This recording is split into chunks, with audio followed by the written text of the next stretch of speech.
Within the gaming industry, there always seems to be a pendulum, a swing of success to failure, success once again. It's really a tale as old as time.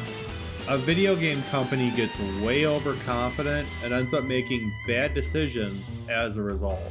It happened with Sega in the 90s. Coming off of the success of the Genesis, which was a viable competitor to the Super Nintendo at the time, Sega decided to launch the Saturn with no prior notice, and a very high price tag.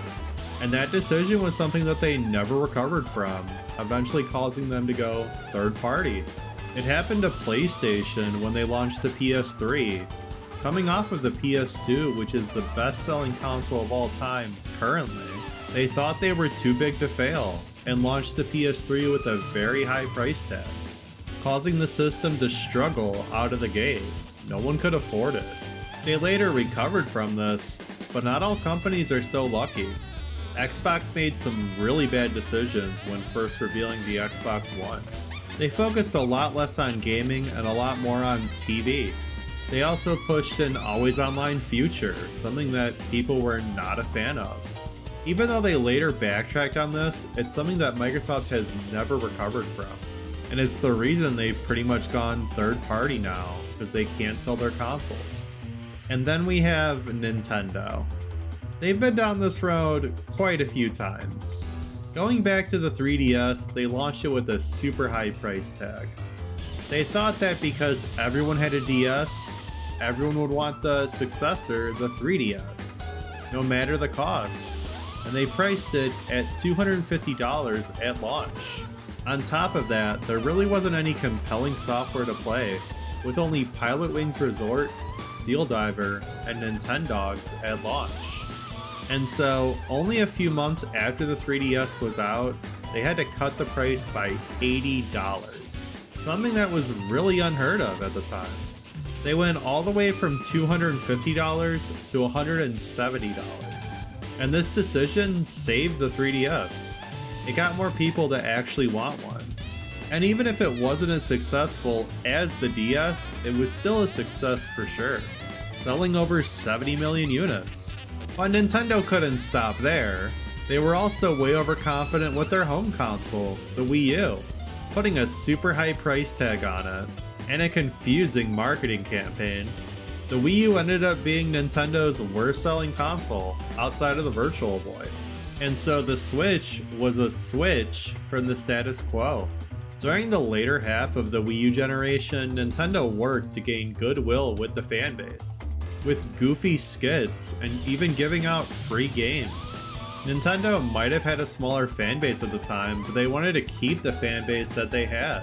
And this goodwill was something that was carried into the Switch generation, at least early on.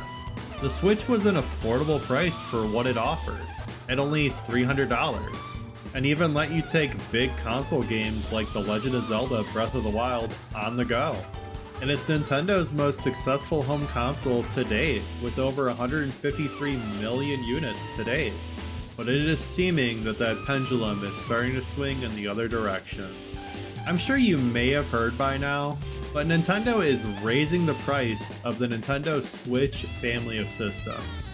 They're also raising the price of the accessories for both the Switch 1 and Switch 2. For right now, this isn't going to impact the price of games or the Switch 2 console, but it does affect just about everything else. And I think there's a lot to unpack here. So the Switch Lite is going from $200 to $230. The standard Switch is going from $300 to $340, and the OLED is going from $350 to $400. And why is this happening, I hear you ask?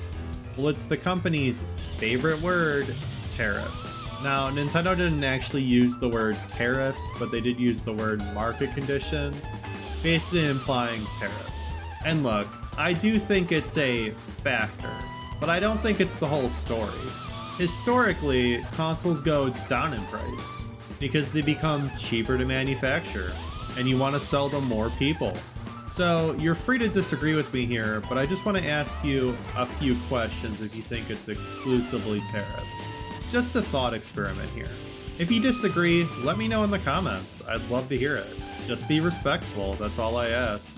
But okay, question 1. Is Nintendo still making money on the Switch family of systems? That being the Switch Lite, the OLED, and the standard model.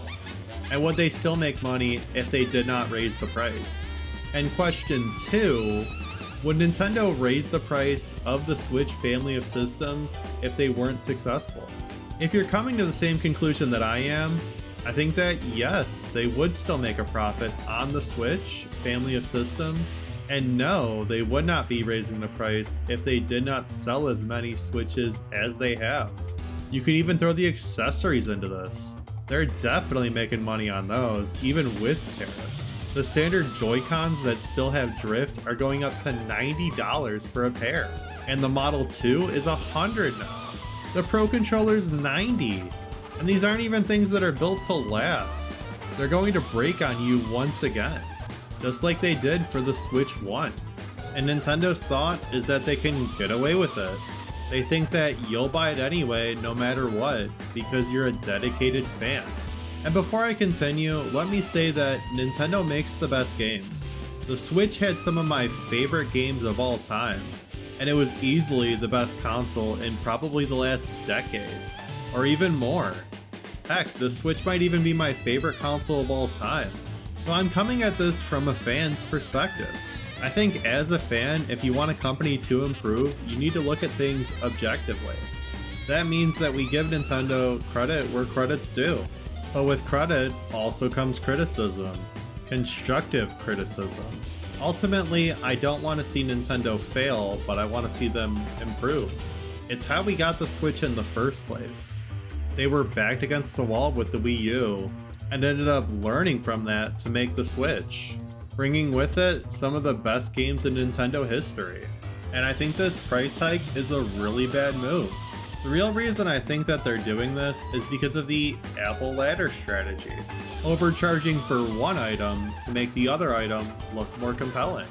Notice how the OLED is only $400. Well, for $50 more, you can get the Switch 2. Or for $100 more, you can get the Switch 2 with a game, Mario Kart. This is also a strategy a lot of coffee places do, charging $7 for the medium, but for just $1 more, you can get the large at $8. In the consumer's mind, it looks cheaper, it looks more reasonable, and that's the real reason they're doing this. They've sold as many Switches as they're probably going to sell, at least without a price cut. And they don't want to do that because they want you to move on to the new thing. The Switch 2 is out, and it's supposed to be a replacement for your Switch. It'll play all your old games, so just sell your old one and get the new thing. At least that's how Nintendo looks at it. I think it would be smarter to cut the price of the Switch and make it more affordable, make it a cheaper alternative, bringing more people into the Nintendo ecosystem. But in Nintendo's mind, that undervalues Mario, that undervalues Zelda, Pokemon, other IPs of theirs. They don't want you to have a cheap way to play Mario because Mario is the premium product. And it was the fans that got them there, that got Nintendo to be as big as they are now through the Switch generation. And they're rewarding you with higher prices. Give us more for accessories. Give us more for the Switch 2. Give us more for 8-year-old consoles like the Switch. It's not something that they have to do to be successful or profitable, but it's something that they want to do because they can. They know they can get away with it. And I'm not so sure that this gamble will pay off. I just feel like a lot of Nintendo fans are deflated right now. They feel like there's not a lot on the horizon, and the Switch 2 is becoming a big investment. At $450 for the console, $100 or more for expanded storage, $90 for a Pro Controller, and $70 to $80 games, you're already at $700 or more before tax. And the price increases of these accessories are only coming off of Nintendo announcing that they just sold almost 6 million Switch 2s in the first month. It feels like for every success that they have, we end up paying more for it. They already increased the price of the accessories one time back in April, and now they're doing it again in August. And you might think it's $5 here and $5 there, and it's not that big of a deal, but it adds up. And I think that outside of keycards, what's going to kill the Switch 2 is the price of everything. Most fans, and families especially, are not going to want to buy a console with all these accessories when they can barely afford to live. Especially when most of these families already have a Switch 1. The math just isn't adding up for me. It just doesn't make sense on the budget for most people.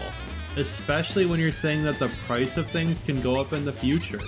And let's say the tariffs go away tomorrow, will Nintendo lower the prices? Probably not. I don't think boycotts are a successful strategy, mainly because it's people yelling at each other for buying or not buying something. But I do think what speaks to a company most is sales. And you might think the lack of buying something is the same as a boycott, but I don't necessarily think so. It's all about the reasoning behind it. I think Nintendo will keep raising prices while they can, while they're successful, until they're not successful. Eventually, the bubble's gotta burst. There's gotta be a breaking point for people somewhere. Is it a $90 controller? Is it a $100 controller? $110? At what point do people say enough's enough? Or I can't afford that? And again, you might see that as a boycott, but I don't see it the same way. People weren't boycotting the 3DS, they just weren't enthusiastic about it. They weren't buying it.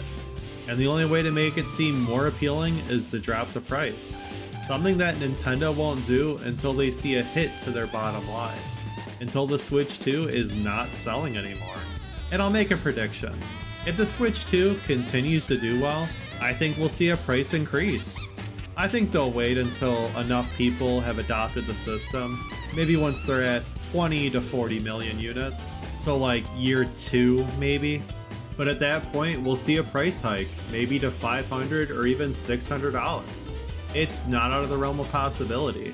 And before I close, I just want to say I don't think you should feel bad for having or not having a Switch 2.